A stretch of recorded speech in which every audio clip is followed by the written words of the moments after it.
اردو کور کے معزز دوستوں، میں ہوں ماجد ملک اور آپ تمام دیکھنے اور سننے والوں کو السلام علیکم۔ ناظرین گرامی، آج ہم آپ کو خانہ کعبہ پر موجود غلاف کی تاریخ سے آگاہ کریں گے اور آپ کو بتائیں گے کہ موجودہ دنوں میں غلاف کعبہ کو اوپر کی جانب کیوں اٹھایا گیا ہے، حج کے موقع پر ایسا کیوں کیا جاتا ہے اور غلاف کعبہ کی تبدیلی کے کون کون سے مراحل ہوتے ہیں۔ یہ سب کچھ جاننے کے لیے اس قیمتی اور معلوماتی ویڈیو کو خود بھی ضرور دیکھیے گا اور اپنے دوستوں کے ساتھ شیئر کر کے اپنا اور ان کا ایمان بھی ضرور تازہ کیجیے گا۔ تو آئیے چل کر موضوع کا باقاعدہ آغاز کرتے ہیں۔ دوستو، غلاف کعبہ کو کسوہ کا نام دیا جاتا ہے۔ کسوہ دراصل عربی زبان کا لفظ ہے جس کا مطلب سیاہ غلاف ہے۔ اس کے متعلق دو روایات ملتی ہیں۔ اول یہ کہ جناب ابراہیم علیہ السلام نے جب کعبۃ اللہ کو تعمیر کیا تو اس کے اوپر کوئی غلاف نہیں تھا، کعبے کی دیواریں بغیر غلاف کے تھیں، اور بعد میں یمن کے ایک بادشاہ طوبی البراق کی جانب سے 3 دفعہ خانہ کعبہ پر قبضہ کرنے کی کوشش کی گئی، لیکن جب وہ ناکام رہا تو اپنی شکست کو تسلیم کرتے ہوئے کعبۃ اللہ کے لیے تحفتاً ایک غلاف پہنچایا جو یمن میں تیار ہونے والے سب سے قیمتی کپڑے کسوہ سے تیار کیا گیا تھا۔ وہ غلاف کعبۃ اللہ کی دیواروں پر ڈال دیا گیا اور اس وقت سے آج تک یہ غلاف کسوہ کے نام سے جانا جاتا ہے۔ جبکہ دوسری روایت یہ ہے کہ جناب ابراہیم علیہ السلام کے بعد ان کے بیٹے جناب اسماعیل علیہ السلام نے پہلی مرتبہ خانہ کعبہ کے اوپر غلاف ڈالا اور پھر یہ روایت یوں ہی برقرار رہی۔ سیدنا دو عالم صلی اللہ علیہ وآلہ وسلم نے فتح مکہ کے بعد 8 ہجری میں پہلی مرتبہ خانہ کعبہ کے غلاف کو اس وقت تبدیل کیا جب ایک عورت خانہ کعبہ کو خوشبو لگا رہی تھی اور اس کے انگاروں سے یہ غلاف جل گیا تھا۔ اسلام سے پہلے کے دور میں بہت سے لوگ کعبہ پر غلاف چڑھانا مذہبی فریضہ اور بڑے اعزاز کی بات سمجھتے تھے۔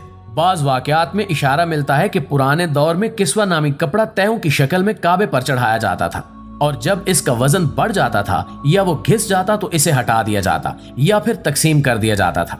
تاریخ دانوں نے ایک واقعے کی تصدیق کی ہے کہ اسلام کے بعد پیغمبر اسلام حضور اکرم صلی اللہ علیہ وآلہ وسلم ہی وہ پہلی ہستی ہیں جنہوں نے کعبہ پر قبطی غلاف چڑھایا جو مصر میں بننے والا سفید رنگ کا باریک کپڑا ہوتا تھا جو قبطی باشندوں کے نام سے منسوب تھا۔ تاریخی واقعات کے مطابق فتح مکہ کے موقع پر پیغمبر اسلام صلی اللہ علیہ وآلہ وسلم نے کفار کے دور کے کسوہ کو اپنی جگہ پر رہنے دیا اور اسے تبدیل نہیں کیا، حتیٰ کہ اسے خوشبودار بنانے کی کوشش میں ایک خاتون نے اسے جلا ڈالا، جس کے بعد اسے یمنی کپڑے کے غلاف سے بدل دیا گیا۔ مسلمان بادشاہوں اور سلطانوں نے غلاف کعبہ اور اس کی حفاظت کی ذمہ داری پوری کرنے کا سلسلہ جاری رکھا۔ ناظرین، حال ہی میں یہ خبر سامنے آئی ہے کہ سعودی حکام نے اس سال حج سے قبل خانہ کعبہ کے غلاف کو اوپر کی جانب اٹھا دیا ہے۔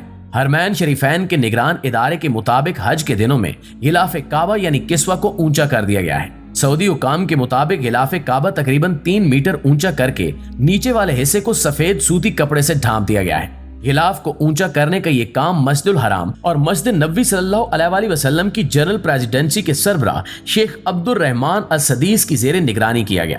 غلاف کعبہ کو رمضان المبارک اور حج کے سیزن کے دوران حفاظت کی غرض سے اوپر اٹھا دیا جاتا ہے۔ حرم مکی کی انتظامیہ کے مطابق دنیا بھر سے لاکھوں کی تعداد میں عمرہ و حج عازمین ان دنوں مکہ مکرمہ میں موجود ہیں، جن کی یہ خواہش ہوتی ہے کہ وہ غلاف کعبہ کو ہاتھ لگائیں اور اس کو چومیں، جس کی وجہ سے غلاف میلا بھی ہو جاتا ہے۔ بعض لوگ تبرک کے طور پر غلاف کعبہ کا کچھ حصہ حاصل کرنے کے لیے اسے بلیڈ یا کینچی یا کسی تیز دھار آلے سے کاٹ لیتے ہیں۔ اس لیے غلاف کو ان مواقع پر بلند کر دیا جاتا ہے تاکہ اس کا تقدس باقی رہے، اور ہر سال ذی الحجہ کی 9 تاریخ کو غلاف کعبہ تبدیل کیا جاتا ہے۔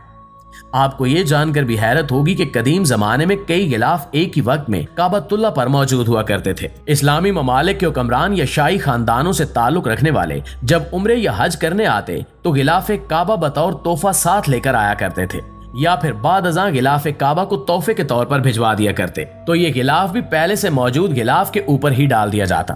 ناظرین گرامی، 160 ہجری میں ایک حکم نامے کے تحت یہ فیصلہ کیا گیا کہ ایک وقت میں ایک ہی غلاف خانہ کعبہ کے اوپر موجود ہوگا، کیونکہ زیادہ غلاف ڈالنے سے خانہ کعبہ کی عمارت کو خطرہ ہونے کا خدشہ پیدا ہو چکا تھا۔ لیکن اس وقت 2-3 یا سال میں مختلف موقعوں پر غلاف تبدیل کر دیے جاتے تھے۔ البتہ گزشتہ 600 سال یعنی 6 صدیوں سے یہ روایت چلی آ رہی ہے کہ کعبہ سیاہ رنگ کا ہی ہوگا اور اسے 9 ذی الحجہ کو تبدیل کیا جائے گا۔ اس سے پہلے 2-3 غلاف موجود ہوتے جو لال رنگ، سبز رنگ، یہاں تک کہ غلاف کعبہ سفید رنگ کا بھی ہوا کرتا تھا۔ سوال یہ بھی پیدا ہوتا ہے کہ غلاف کعبہ کو کب اور کہاں تیار کیا جاتا رہا؟ تو غلاف کعبہ کی تیاری کے حوالے سے واضح ہے کہ پہلے یہ یمن اور مصر میں تیار ہوتا تھا، لیکن بعد ازاں سعودی حکومت کی جانب سے یہ فیصلہ کیا گیا کہ غلاف کعبہ یعنی کسوہ سعودی عرب میں ہی تیار ہوگا، اس لیے آج سے تقریباً 25 سال پہلے کسوہ فیکٹری کا قیام عمل میں لایا گیا، جو 8 مہینے کی مدت میں غلاف کعبہ کو تیار کرتی ہے۔ سعودی حکومت کی جانب سے غلاف کعبہ تیار کرنے کے لیے جدید ترین مشینری لگائی گئی ہے۔ غلاف کعبہ کی تیاری میں خالص ریشم استعمال کیا جاتا ہے۔ ریشم کے 3000 میٹر لمبے دھاگے سے ایک غلاف تیار ہوتا ہے۔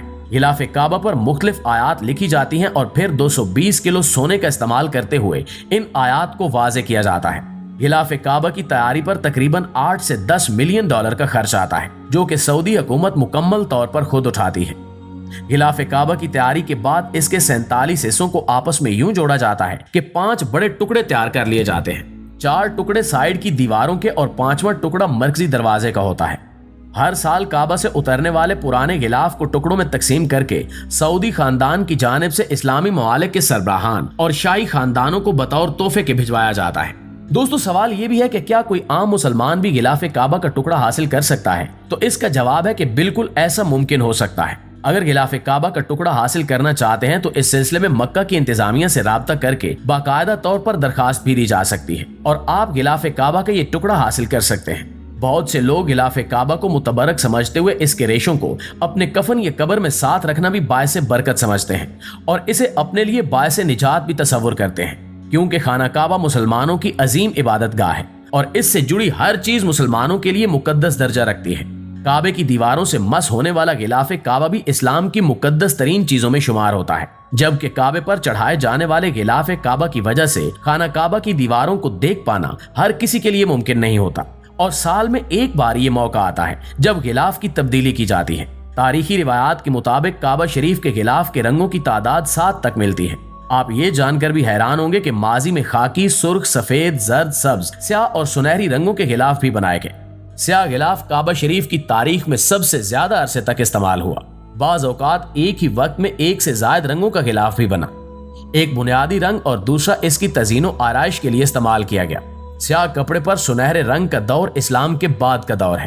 آخر میں اللہ رب العالمین سے دعا ہے کہ وہ ہمیں بھی اپنے گھر آنے کی زیارت نصیب کرے اور حج کرنے کی توفیق بخشے، آمین ثم آمین۔ جی تو پیارے ساتھیو، یہ تھی ہماری آج کی ویڈیو۔ اس حوالے سے آپ دوستوں کی رائے کیا کہتی ہے کمنٹ کر کے ہمارے ساتھ شیئر ضرور کیجیے گا۔ انشاءاللہ آپ سے ملاقات ہوتی ہے اگلی ویڈیو میں، تب تک اپنا خیال رکھیے۔ اللہ نگہبان۔